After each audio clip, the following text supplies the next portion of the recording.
I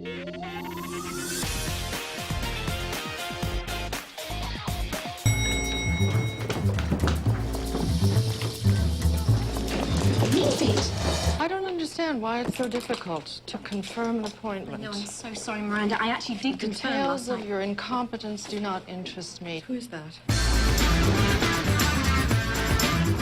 Playing the devil, was it a fun character to play? It wasn't that much fun to play. For a naturally nice person like me. Well, that goes without saying, but a lot of actors and actresses say playing somebody that's extreme can be really fun.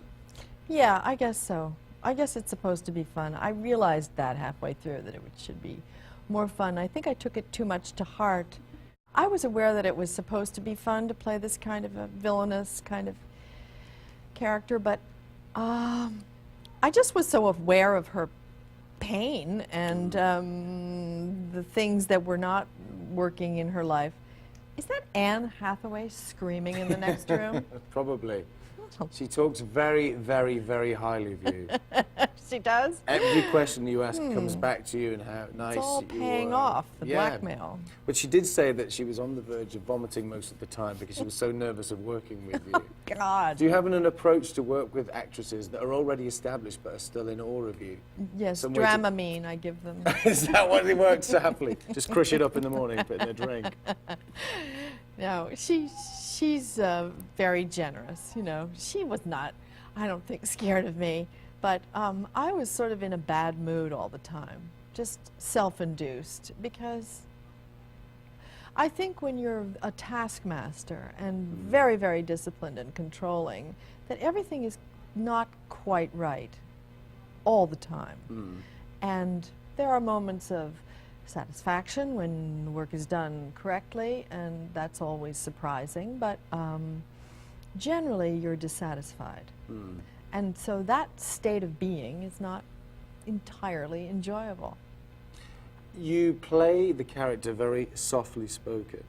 Was that a very deliberate thing that you'd worked out before you came onto the set? Because it works. Yes, I wanted to go very effectively. far from myself in this part. I'm just not, yes. No, in my experience with really, really, really, really powerful people that I've known in my life,